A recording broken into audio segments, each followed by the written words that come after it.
Salve, salve tricolores, sejam bem-vindos a mais um vídeo aqui do canal. Quem for novo por aqui, não esqueça de se inscrever aí embaixo, deixar o like no vídeo e me seguir lá no Instagram, AlemãoSPFC. E agora, sem enrolar, vamos pro vídeo de hoje, né? Voltando nesta quarta-feira, Deus abençoe nosso dia, São Paulinos e São Paulinas. Estamos aí há quase um dia, precisamente, do grande jogo, né? Entre São Paulo e LDU pelas quartas de final da Libertadores. São Paulo chegou lá já, né? Em território equatoriano, né? Uma viagem um pouquinho longa, né? Mas estamos aí a postos. São Paulo está já no Equador e a gente vai trazer algumas novidades para vocês. Primeiramente, ficando aqui no Brasil, o atacante Lucas Moura correu pela primeira vez no gramado. Ele está com uma proteção em seu joelho. Ele teve, né, que tirar os pontos e já foi liberado pela fisioterapia, obviamente trabalhos leves, né? Mas já é uma expectativa de retorno, né? Vamos esperar para saber agora a questão das dores do atleta, porque recuperação por recuperação, isso já aconteceu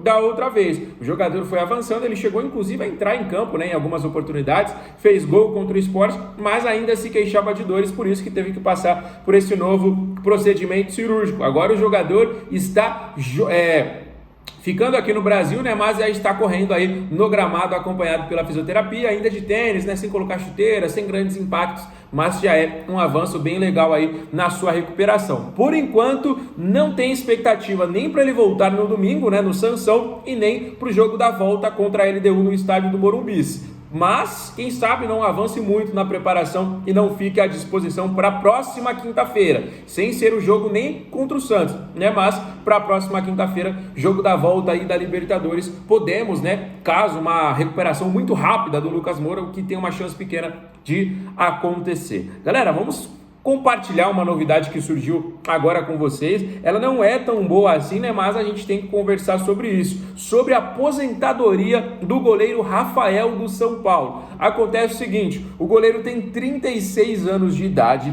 ele que tem contrato até 2027. O contrato, se você for olhar, é até um pouquinho longo, né? A gente está no meio de quase no final aí de 2025, então ele teria ainda mais 2 temporadas completas, 2 temporadas e meia como goleiro do São Paulo. Ainda está em alto nível, está jogando demais, era um goleiro criticado, eu sempre falava mal dele aqui, inclusive calou minha boca, está hoje representando aí e sendo um dos grandes pilares, inclusive convocação para a seleção brasileira, já foi coroado, e agora o goleiro está representando, sendo capitão e sendo uma das peças importantes deste São Paulo. Ele disse em uma entrevista recente que quer se aposentar no tricolor paulista. Ele só jogou em outras 2 equipes, né, no Atlético Mineiro e também no Cruzeiro. Chegou ao São Paulo com muita desconfiança e para mim é o melhor goleiro pós Rogério Ceni. O Rafael tá com muita moral aí com o torcedor, mas ele falou, já tenho ciência que minha carreira já tá aí na reta final, são 36 anos de idade, 2 anos aí de contrato com a equipe do São Paulo, quero cumpri-los e também depois encerrar a minha carreira. Acontece o seguinte, o São Paulo já, entre aspas, se preparando para isso, né, tendo em vista aí que o Rafael pode ter uma temporada e meia ainda em alto nível, né, goleiro a gente sabe que vai até um pouquinho mais, o São Paulo está investindo aí em olheiros e em equipes de scout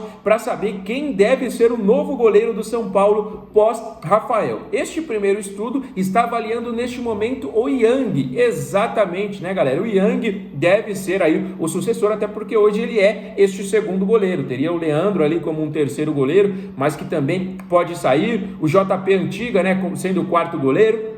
Então, o Yang, neste momento, é o primeiro goleiro avaliado. Se o Yang, né, for avaliado ali, que ele tem condições, ele pode ali fazer essa sucessão. O Yang só teve uma oportunidade, que foi no jogo contra o Sport, acabou falhando, né, mas a gente sabe que isso aí não pode definir o que vai ser a carreira do goleiro. Se o Yang não for, entre aspas, aprovado nesses estudos, nessas avaliações, São Paulo vai ao mercado, não agora, né, mas para as próximas janelas de transferências, já pensando em contratar um goleiro para suceder aí o Rafael. Beleza, rapaziada? Isso, como eu falei para vocês, não é uma conversa para agora, mas já foi uma informação aí vazada. O Rafael, inclusive, deu uma declaração, né, falando sobre aposentadoria, tendo esse desejo de encerrar no São Paulo. Tem um contrato até 2027, mas a gente sabe, né, que vai ficando mais velho, daqui a pouco pode não estar mais atuando em alto nível, e o São Paulo pensando aí nessa transição que é natural, qualquer jogador vai passar por isso, pode ser o jogador mais importante do mundo, em um momento ele vai acabar deixando a equipe, né? Então essa transição está sendo conversada e hoje o Yang, né, está fazendo alguns trabalhos com o próprio scout e também com alguns olheiros sendo, né, observado para saber se ele vai ser de fato um grande goleiro hoje, né, no nível do Rafael, pode ser inclusive ultrapassado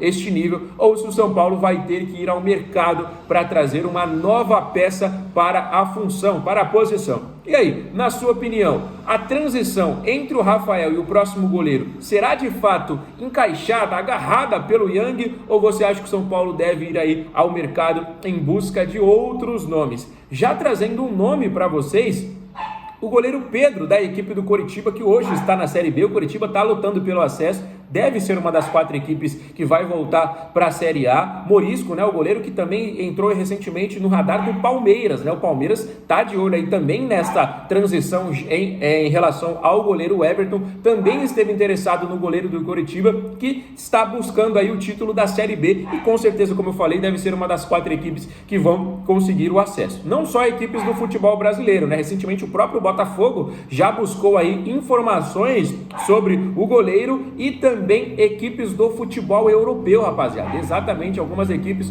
do futebol europeu já tiveram interesse nesse goleiro. Então, não é uma conversa para agora, como eu falei, mas para as próximas janelas de transferência, de acordo com essas observações, com esses estudos, São Paulo pode ir aí ficar atento a uma possibilidade de contratar um goleiro no mercado de transferência, tá bom, rapaziada? Então, deixa aí nos comentários o que você acha, né, sobre essa possibilidade e, obviamente, a gente tem que pensar nisso, pode não ser agora, mas para um futuro. Vamos falar de Libertadores, né, que é o nosso foco total. São Paulo, como eu falei para vocês, chegando aí, né, em território equatoriano. Amanhã às 19 horas teremos essa grande decisão, esse grande jogo contra a equipe da LDU, que está se preparando, né? Enquanto São Paulo viaja, a equipe da LDU está treinando, né? Então, eles tiveram 2 sessões de treinamento aí nessas últimas horas, sessões essas que são, obviamente, para definir a equipe que vai encarar o São Paulo na partida de amanhã. No próximo vídeo eu vou trazer um parâmetro completo sobre como vai vir a equipe da LDU. A gente sempre traz a provável escalação do nosso lado, mas vamos trazer também alguns pontos fortes, alguns pontos fracos,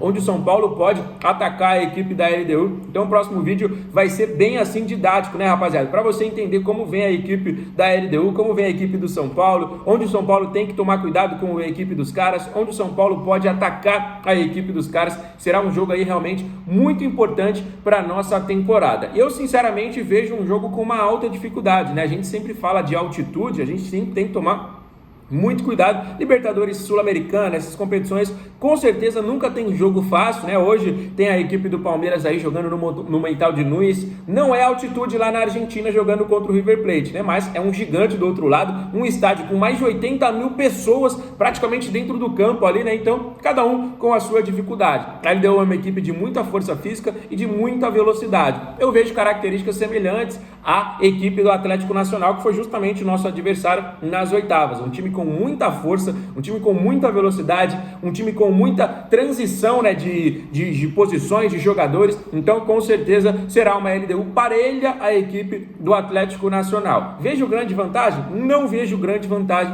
mas acredito sim que o São Paulo possa sair vitorioso. Hernan Crespo conhece e muito a competição, Hernan Crespo sabe e muito o que tem que fazer e está cada vez mais com o elenco em suas mãos, né? É um time que hoje está fortalecido, é um time que hoje está se encaixando, está se encontrando e a gente vê um São Paulo totalmente diferente do que a gente teve o Hernan Crespo quando assumiu, né? O Hernan Crespo chegou com o São Paulo totalmente na época desacreditado, ainda estava na Copa do Brasil, mas era um time que estava na parte de baixo do Campeonato Brasileiro.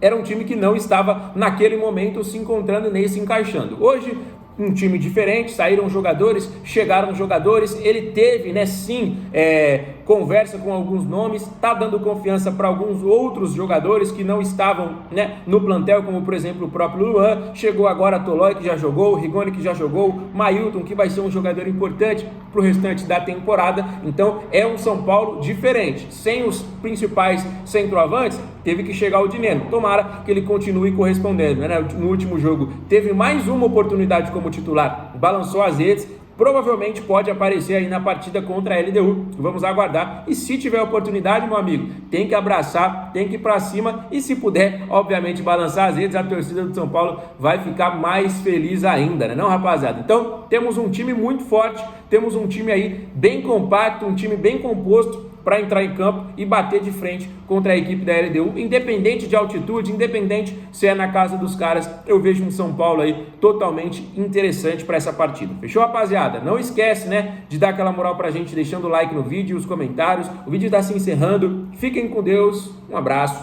valeu!